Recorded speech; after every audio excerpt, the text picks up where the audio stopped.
कल देश स्वतंत्रता दिवस मनाएगा। जश्न आजादी की तस्वीरें कल देखने के लिए मिलेंगी। हिंदुस्तान आजादी का गौरवगान गाएगा।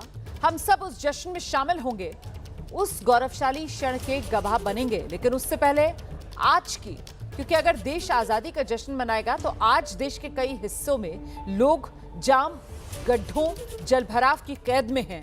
देश के बड़े शहरों जैसे दिल्ली, मुंबई, लखनऊ से आज ऐसी कई तस्वीरें सामने आ रही हैं जहां बारिश के बाद सड़कों पर गड्ढे बने हुए हैं, पानी जमा है, लंबा जाम लगा हुआ है। 15 अगस्त 2025 को भारत को स्वतंत्र हुए 78 साल हो जाएंगे। हम अपना 79वां स्वतंत्रता दिवस मनाएंगे। लेकिन ऐसे में सवाल ये कि आखिर जरा सी बारिश के बाद भी इस जाम से, जलभराव की कैद से आजादी कब मिलेगी? तस्वीरें आपको दिखा देते हैं। गुरुग्राम की तस्वीरें हैं। चंद घंटे की बारिश और इसमें सड़कों पर समंदर बहता नजर आ रहा है। तस्वीरें हीरो होंडा चौक के पास सर्विस रोड की, जहां भारी जलभराव देखने को मिल रहा है। लोग परेशान हो रहे हैं, लेकिन परेशानी सिर्फ सड़कों पर पानी भरने तक सीमित नहीं, क्योंकि पानी से लबालब सड़कों के नीचे सिस्टम की खामियों के गड्ढे भी तो मौजूद है ना। उन गड्ढों में गाड़ियां फंस रही हैं, लोगों की मुश्किलें और बढ़ा रही हैं। ऐसी ही मुश्किल का सामना एक एसयूवी को करना पड़ा। पानी से भरी सड़क पर यह पता करना मुश्किल है क्या कहां सिर्फ पानी भरा हुआ है और कहां सड़क पर भरे पानी के नीचे एक बड़ा गड्ढा है। दिखाते हैं आपको एबीपी न्यूज संवाददाता अजातिका की रिपोर्ट। गुरुग्राम यानी कि स्मार्ट सिटी कहलाने वाली इस जगह की तस्वीर हम आपको दिखाने जा रहे हैं हीरो होंडा चौक से। और यहाँ पर कितना जलभराव है और जलभराव की वजह से कितनी परेशानी लोगों को हो रही है, वो आपको तस्वीरें देखकर समझ आएगा। देखिए, सफेद रंग की इनोवा आपको नजर आ रही है। पास से भी तस्वीरें हम आपको दिखाने की कोशिश करते हैं। देखिए, आगे चलते हैं और दिखाते हैं कि कितना ज्यादा जो जलभराव है यहाँ पर हुआ है, जिस वजह से कई सारी गाड़ियां फंस रही हैं। उन्हें निकलने में कितनी चुनौतियां हो रही हैं, चैलेंजेस हो रहे हैं, वो आपको नजर आएगा। और गाड़ियों के टायर पूरी तरह से पानी में डूबे हुए नजर आ रहे हैं जब वो यहाँ से गुजर रही हैं, यहाँ से निकल रही हैं। कि कितना पानी भरा हुआ है, सैलाब सा चल रहा है, ये आपको नजर आएगा। बिल्कुल लहरें उठ रही हैं। और ये एक आध जगह की बात नहीं है, कई किलोमीटर तक गुरुग्राम में इस तरह से जाम भी नजर आ रहा है और सैलाब भी नजर आ रहा है। जो थोड़ा सा भी निचला इलाका है वहां पर पानी भी भरा है, लेकिन निकासी की कोई सुविधा नहीं है। वहीं उत्तर प्रदेश के कई जिलों में भारी बारिश ने व्यवस्था की पोल खोल दी है। राजधानी लखनऊ में बारिश, जल जमाव ने व्यवस्था के दावों पर सवाल खड़े कर दिए हैं। चाहे चौक चौराहे हों, सड़कें हों, गली मोहल्ले हों, हर ओर जल जमाव दिखाई दे रहा है। उससे जूझते लोग दिखाई दे रहे हैं। किसी की गाड़ी बंद पड़ रही है तो कोई पैदल पानी को पार करने की जद्दोजहद करता नजर आ रहा है, व्यवस्था को कोस रहा है। इस वक्त आप आशियाना चौराहे की और अलीगंज की दो अलग अलग जगह की तस्वीरें देख रहे हैं। एक ओर जलभराव है और दूसरी ओर बारिश के चलते अचानक सड़क धंस गई है। वो मंजर भी आपके सामने। मौसम और बारिश का प्रभाव कुछ इस कदर हावी हुआ कि अलीगंज क्षेत्र की ये सड़क पूरी तरह से जमींदोज। आप देखिए, ये सड़क धंस गई है और ये सड़क किस तरह से धंसी है ये आपके सामने देखिए। ये पूरी की पूरी सड़क नीचे बैठ गई है और अब इसे ठीक कराने का प्रयास भी किया जा रहा है। ये प्रयास किया जा रहा है कि जल्द से जल्द इस सड़क को फिर से ठीक कराया जाए। और आप देखिए, यहाँ पर जो सड़क थी इस पर कभी यातायात बहाल था, लोग इससे आते जाते थे और अचानक ये नीचे बैठ गई। और यही नहीं बल्कि इससे थोड़ी दूरी पर एक और गड्ढा आपको दिखाई दे रहा होगा। देखिए सामने, वहाँ पर भी बारिश का प्रभाव दिखाई दिया और जो सड़क है वो नीचे बैठ गई। जो अब यहाँ पर लोग इस सड़क को ठीक करने का प्रयास कर रहे हैं वो यहाँ पर मौजूद हैं। इनसे हम जानेंगे। नाम और परिचय जान लें आपका। मैं Rajni Sharma, network manager switch India. ये सड़क कैसे बह गई, क्या कारण थे, क्या हुआ? इसमें कई जगह लोगों ने अंडरग्राउंड केबल डाली हुई है, आपका ओएफसी केबल पड़ी हुई है, जो कि क्या किया, हल्का सा कहीं डैमेज कर दी लाइन को। वो पानी जब बारिश हुआ तो उसने धीरे जगह बनाई, धीरे रास्ता बनाया अपनी सीवर लाइन, जो हमारी 20 फुट गहरी लाइन है, उसमें हल्का सा मिट्टी ज़्यादा रास्ता बना। जब वो बारिश ज़्यादा हुई, फोर्स ज़्यादा पड़ा तो सारी मिट्टी काटती गई और पूरा मिट्टी यहाँ से हट गई। मिट्टी हटने के बाद क्या हुआ, ये जो पूरा ब्लैक टॉप है वो टूट के गिरा, पूरा पाइप डैमेज। सब पूरा खाली हो गया है, ऐसा लग रहा है जैसे नीचे कोई मिट्टी है ही नहीं, एकदम खोखला। वो पाइप जो था, ये जो ब्लैक टॉप गिरा है ना, उसने पाइप पूरा डैमेज कर दिया। वो अभी हटाएंगे, देखिए पूरा पाइप डैमेज हो गया। कब तक ठीक हो जाएगा ये 10 से 15 दिन लगेंगे। 10 से 15 दिन। ऐसा भी डर है कि अगर कोई गुजर रहा है वो भी घायल हो सकता है अगर ऐसी स्थिति उत्पन्न हुई, बारिश हुई और इस तरह की चीजें सामने आई तो? नहीं, इसीलिए हमने पूरा बैरिकेड कर दिया चारों ओर से, किसी पब्लिक को जाने मना कर दिया है। ये मिट्टी देखिए अपने आप गिर ये रही है। अलीगंज क्षेत्र में आपने किया है, शहर के अन्य कई जगहों पे भी आप कह रहे हैं कि जहां जहां अंडरग्राउंड केबलिंग हुई है, हाँ, इस तरह का डर है? इससे पहले विकासनगर में हुआ था, विकासनगर में सेम काम हुआ था, सेम डैमेज था, वहाँ हमने सही किया है। अब यहाँ पे हुआ, यहाँ भी कर रहे हैं। और आइए अब आपको सीधे ग्राउंड पर लेकर चलेंगे। देश के अलग अलग हिस्सों में अभी की क्या तस्वीर है। हमारे साथ उत्तराखंड के धराली से हमारे सहयोगी बलराम पांडे मौजूद हैं और साथ ही गुरुग्राम से अजातिका सिंह हमारे साथ हैं। पहले अजातिका के पास आपको लेकर चलेंगे और जानते हैं अजातिका से। अजातिका, पूरा दिल्ली एनसीआर हम देख रहे हैं, ये जो रह रहकर तेज बारिश हो रही है इस पर डूबा हुआ नजर आ रहा है। अभी गुरुग्राम में जहां पर आप मौजूद हैं वहां की तस्वीर क्या है अजातिका? जी बिल्कुल रोमाना, सुबह से ही हम लगातार तस्वीरें दर्शकों को दिखा रहे हैं कि बारिश की वजह से क्या हाल हो गया है दिल्ली और एनसीआर का। इस वक्त मैं आपको तस्वीरें जहां दिखा रही हूँ, मेरे पीछे आपको पूरा सैलाब नजर आएगा। ये जो रोड है ये एसपीआर रोड यानी कि सदर्न पेरिफेरल रोड को जोड़ती है, अपने आप में वो उस रिंग रोड को जोड़ती है, उस हाईवे को जोड़ती है जहां पर सबसे ज्यादा गुरुग्राम का ट्रैफिक चलता है। और एसपीआर रोड को जोड़ने वाली ये लिंक रोड है जिसकी तस्वीरें आपको हम दो जगह से दिखा रहे हैं और दोनों ही जगह ट्रैफिक के साथ साथ कितना बुरा हाल जल भराव की वजह से हुआ है वो आप देख लीजिए। दूर तक आपको कई किलोमीटर की तस्वीरें नजर आएंगी। हम जूम आउट करके आपको तस्वीरें दिखा रहे हैं। देखिए, दो पहिया व्हीकल हो या फिर बड़े बड़े वाहन क्यों ना हो, सभी यहाँ से जब गुजर रहे हैं तो अपने आप में बहुत चुनौतियां उनके सामने आ रही है। देखिए एक ये तस्वीर किस तरह से जो आम लोग पार कर रहे हैं, ये मेरे सामने व्यक्ति ये सड़क को पार करते हुए गिर गया और ऐसे कई लोग आपको नजर आएंगे जो ऐसे में उसका देखिए फोन भी खराब हो गया है, भीग गया है। ऐसे में आम लोग यही सवाल पूछ रहे हैं कि जो सरकारी व्यवस्थाएं खराब हैं उसकी वजह से जो पर्सनल नुकसान भी हो रहा है लोगों को, उसका खामियाजा कौन भुगतेगा, उसके लिए एक्नॉलेजमेंट कौन देगा। इधर भी तस्वीरें देख लीजिए। देखिए कैमरा हम आपको जूम करके और दूसरा पैन करके दिखाते हैं कि इस तरफ का क्या हाल है।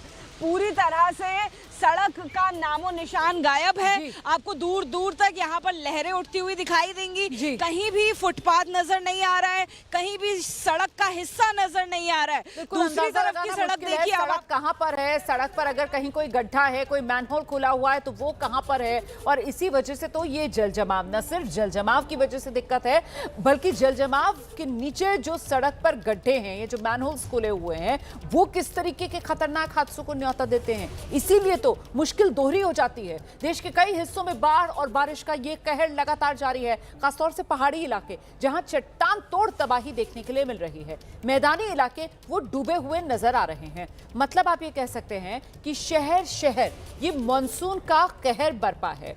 पानी, वो पानी जो जिंदगी के लिए जरूरी है, वही पानी अब जिंदगी के लिए परेशानी बन चुका है। परेशानियों का सैलाब ये इस बार की बारिश लोगों के लिए लेकर आ रही है। चाहे राजधानी दिल्ली हो, तस्वीरें देखिए आप, चाहे बिहार हो, उत्तर प्रदेश हो, हर जगह आसमान से ये आफत का पानी बरस रहा है। जगह जगह जल भराव है, नदियां उफान पर हैं, शहरी इलाके परेशान हैं, गांवों में जल कदर है। वहीं पहाड़ी इलाकों की अगर बात की जाए तो हिमाचल प्रदेश से लेकर उत्तराखंड तक बादल फाड़ तबाही का सिलसिला थमने का ही नाम नहीं ले रहा। 10 दिन पहले उत्तराखंड के धराली में खौफनाक मंजर देखने के लिए मिला था और अभी चंद घंटे पहले हिमाचल प्रदेश के कुल्लू से लेकर शिमला के आसपास के कई इलाकों में ऐसी ही आसमानी आफत का कहर बरपा है। बादल फट रहे हैं, तबाही का मंजर दिख रहा है। लद्दाख में भी फ्लैश फ्लड, जिसकी वजह से कई जगह हालात बिगड़ गए। कुल मिलाकर आप कह सकते हैं कि चाहे तो पहाड़ हो या चाहे मैदान हो, ऐसी बारिश हो रही है कि कहीं पहाड़ दरक रहे हैं, चट्टानें टूट रही हैं, कहीं नदी नाले उफान पर हैं और इंसान हर तरफ सिर्फ और सिर्फ परेशान है। वहीं उत्तराखंड में मौसम विभाग ने 2 दिन का भारी बारिश का रेड अलर्ट जारी कर दिया है। इस सब के बीच हर्षिल में बनी झील के पानी को डिस्चार्ज करने के लिए सुबह से एसडीआरएफ की टीम जुटी हुई है। अगर भारी बारिश हो जाती है तो झील और बढ़ जाएगी, जिससे सेना के कैंप और हर्षिल की बस्ती को नुकसान पहुंच सकता है। झील के पानी को निकालने के लिए वैज्ञानिक तरीके अपनाए जा रहे हैं। ये कोशिश आज दिन भर जारी रह सकती है। दिखाते हैं आपको एबीपी न्यूज संवाददाता बलराम पांडे की एक रिपोर्ट। इस वक्त हम उसी झील पे मौजूद हैं जो सेना और एसडीआरएफ के लिए एक बड़ी चुनौती बनी हुई है। आप देख सकते हैं कि झील में किस तरीके से पानी का जमाव है और करीब 100 एकड़ का इलाका जो है वो पूरी तरीके से झील में तब्दील हो गया है। और यही वजह है कि मौसम विभाग ने 2 दिनों का रेड अलर्ट जारी किया है, जिसकी वजह से भारी बारिश की संभावना जताई जा रही है। अगर भारी बारिश होती है तो ये झील और ज़्यादा फैलेगी, जिससे सेना के कैंप तक पानी जा सकता है। इसीलिए इस झील को जल्द से जल्द डिस्चार्ज करने के लिए जो एसडीआरएफ के जवान हैं वो आप देख सकते हैं कि लगातार काम करते हुए आपको नजर आएंगे। लगातार कोशिश की जा रही है कि छोटी छोटी नालियां बनाई जाएं जिससे इस झील का पानी निकाला जाए, क्योंकि अगर ब्लास्ट करके इस पानी को निकाला जाएगा तो कहीं ना कहीं जो ठीक सामने हर्षिल की बस्ती है उसे बड़ा नुकसान हो सकता है।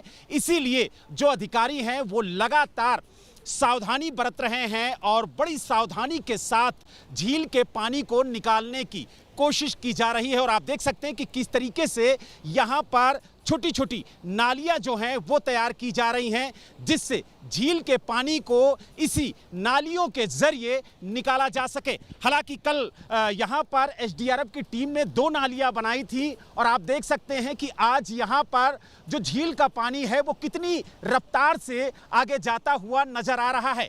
और आप देख सकते हैं कि हमारे साथ जो एसडीआरएफ के आईजी हैं अरुण मोहन जोशी जी वो भी मौजूद हैं। सर, किस तरीके की तैयारी की जा रही है कि झील का पानी जो है वो डिस्चार्ज किया जाए और किसी तरह का कोई खतरा भी ना हो?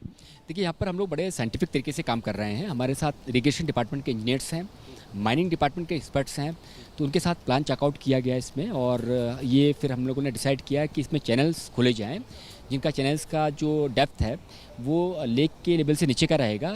जो बनोली का प्रिंसिपल है कि पानी जो चैनल है उस तरफ फ्लो करना शुरू कर देगा। तो जैसे आप देख रहे हैं कि एक चैनल हमने कल खोला था, छोटा चैनल था, आज इसमें काफ़ी मैसिव फ्लो है। आज हम एक बड़ा चैनल खोलने की कोशिश कर रहे हैं। ये चैनल थ्रू हो जाएगा तो हमें उम्मीद है कि लेक का पानी काफ़ी हद तक डिस्चार्ज हो जाएगा। और सीधे थराली आपको लेकर चलेंगे। हमारे साथ हमारे सहयोगी बलराम पांडे इस वक्त मौजूद है। जरा बलराम से जानते हैं, बलराम यहाँ अब इस इलाके में स्थिति कैसी है? हर्षिल के अंदर वो जो झील बन रही है जिसमें पानी का स्तर कम किया जा रहा है, उसको लेकर क्या अपडेट मिल रहा है और मौसम का मिजाज कैसा बना हुआ है यहाँ पर? बलराम।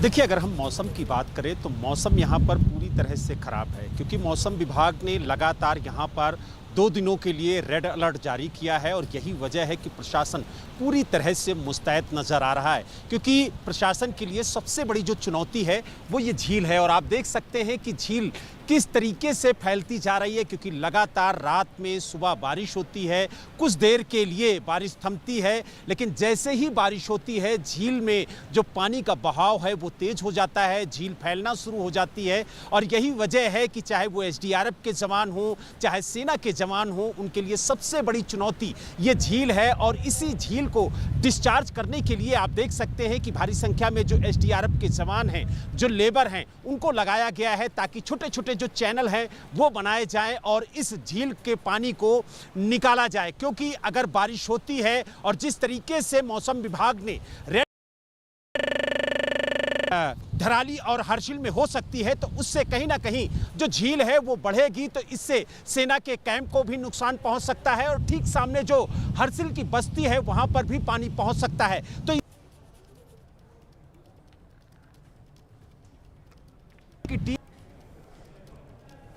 कुछ दिक्कत हो रही है। देखिए, वहाँ पर लगातार मौसम खराब बना हुआ है, ऐसे में नेटवर्क की भी समस्या है। लेकिन हमारे सहयोगी जो धराली में ही मौजूद हैं वो बता रहे हैं कि कैसे अभी भी खतरा बढ़ा है, क्योंकि मौसम का मिजाज लगातार बिगड़ता हुआ नजर आ रहा है।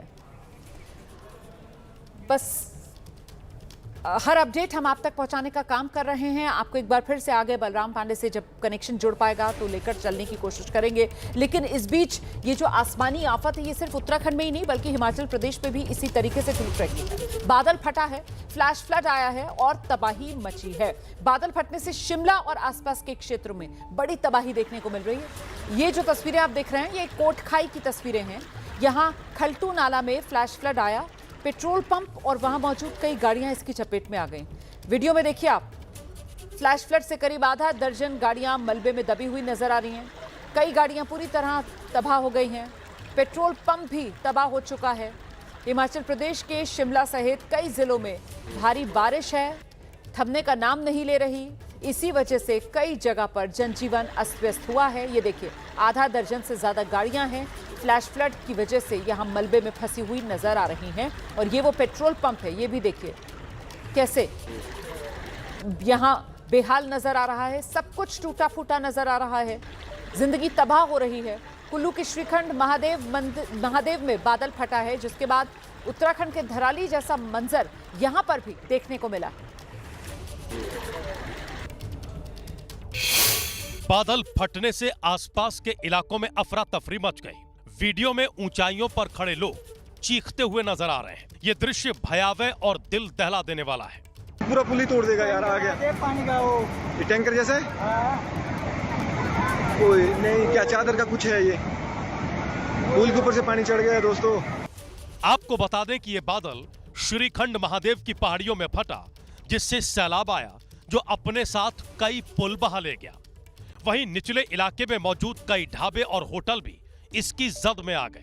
वो कुछ तो गया, कहीं तो गया। उधर शाहरुख खान भाई का देखो, उधर ये ढाबा ही अंदर दब गया है।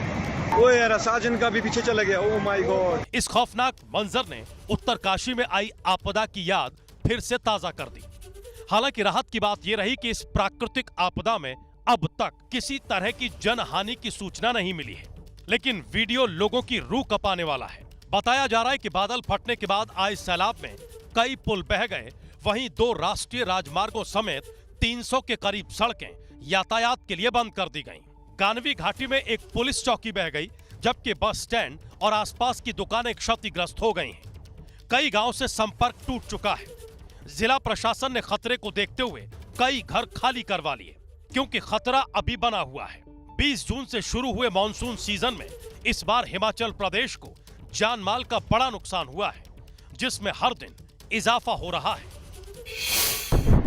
जैसे ही बादल फटा, चीख पुकार मच गई। पहाड़ी पर मौजूद कुछ लोगों ने आवाज लगाकर नीचे सड़क निर्माण में लगे कर्मचारियों को निकालने को कहा, लेकिन वो निकलते तब तक होजो नाले में बाढ़ आ चुकी थी। हेलो, सुनाई नहीं दे रहा, ऊपर आओ, जल्दी ऊपर आओ। हेलो। जिससे ओसिस प्रोजेक्ट के 5 कर्मचारी सैलाब में फंस गए।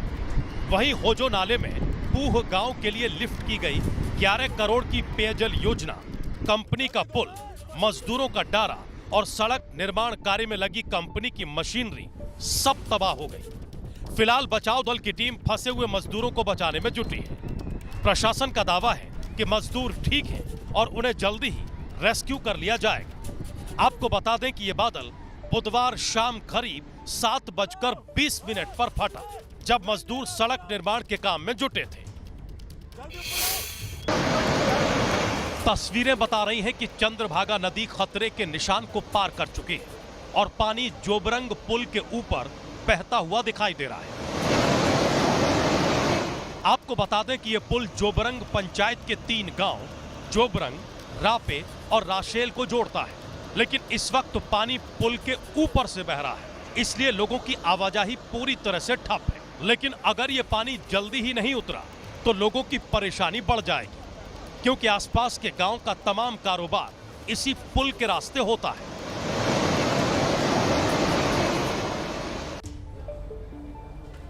भारी बारिश और इसकी वजह से बर्बादी और मुसीबत की तस्वीरें तेलंगाना से भी सामने आई। यहां तेलंगाना के महबूब नगर में राष्ट्रीय राजमार्ग 44 का एक हिस्सा दिविटिपल्ली के पास ध्वस्त हो गया। वहां से गुजर रही एक निजी कंपनी की बस सड़क में धंस गई। और खबर मिलते ही पुलिस, स्थानीय लोग मौके पर पहुंचे। फौरन बचाव कार्य शुरू किया गया। बस में सवार सभी लोगों को सुरक्षित निकाल लिया गया। हालांकि कई लोगों को चोटें आई हैं, अस्पताल में उनका इलाज चल रहा है। ये तस्वीर देखकर यकीनन सिरहन पैदा होती है। एक ओर तो डर लगता है और दूसरी ओर गुस्सा भी आता है इन तस्वीरों को देखकर। सवाल उठते हैं उस सिस्टम पर, उन अफसरों पर, उन कर्मचारियों पर, उन ठेकेदारों पर जिनकी बनाई सड़कें बारिश की मार झेल नहीं पाती हैं और आम इंसान की जिंदगी खतरे में पड़ जाती है।